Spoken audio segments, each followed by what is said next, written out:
tardes, mi nombre es Edith Camacho, del programa de Derecho, es para la clase de Cívica y Constitucional. Primera pregunta: ¿por qué la ciudadanía ha sido el resultado de una larga evolución histórica? Primero, la época prehistórica, las estructuras patriarcales y matriarcales. Segundo, existían clanes antiguos en donde imperaba la ley del más fuerte. Tercero, la Edad Antigua, en Grecia, la cuna de la democracia. Aparece la idea del ciudadano antiguo basado en tres principios: la igualdad, que eran todos los ciudadanos que son iguales ante la ley; la libertad de expresión y elección en las decisiones políticas; participación era un derecho y un deber. Los que no eran ciudadanos eran las mujeres, los extranjeros y los esclavos, y los que eran ciudadanos eran los varones libres y nacidos en Atenas y mayores de edad. En el Imperio Romano, ciudadanía. Los romanos incluso llegó a extenderse a los territorios conquistados. Los no ciudadanos, las mujeres, los extranjeros, los esclavos y los niños. En la República, los ciudadanos, los patricios o miembros de la clase privilegiada eran los únicos que tenían derechos civiles. En la Edad Media, en esta época no introdujeron cambios en el concepto de la ciudadanía. En el Renacimiento, en esta época se dieron las monarquías absolutas, ciudadanía. La mayoría de la población carece de estatus ciudadano y se les reconocía como súbditos. Modernidad. En esta época se dieron las revoluciones americana y francesa. Aunque las declaraciones de los derechos del hombre parecen extender la condición y estatus de la ciudadanía a todos los miembros de la sociedad, no fue así, porque los derechos que proclamaron en la Revolución Americana y Francesa solamente eran efectivos para varones adultos, libres, blancos y con cierta independencia. Economía no eran ciudadanos las mujeres, los esclavos y los niños. Actualidad. Los derechos civiles, la igualdad de todos ante la ley. Los derechos políticos, participaban en política, elegir y ser elegidos. Derechos sociales, el derecho de pertenecer a una sociedad. Y así como hay derechos, hay deberes. Como lo pudimos observar en el anterior recuento histórico de lo que fue el concepto de ciudadanía y lo que es hoy en día, podemos deducir que gracias a lo que se presentó en cada una de las etapas y de los aportes que se le dieron al concepto de ciudadanía, es lo que es en la actualidad.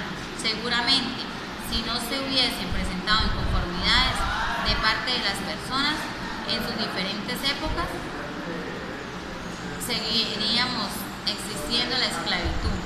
Pero gracias a todas esas manifestaciones podemos gozar de... Segunda pregunta: ¿cuáles han sido los aportes que históricamente el conflicto ha planteado como proceso de cambio? En el siglo XVIII cambia drásticamente el panorama relativo al principio de ciudadanía y por extensión a la política en general.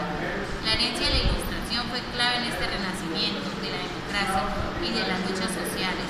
En esta vigorización que se imprimió a la esfera de lo político, este nuevo lenguaje de los derechos se acabaría plasmado históricamente en dos revoluciones decisivas, la americana y la francesa, proclamadas como Declaración de Independencia de los Estados Unidos en 1776. En el primer caso, y como Declaración Francesa de los Derechos del Hombre y del Ciudadano en 1789. En el segundo.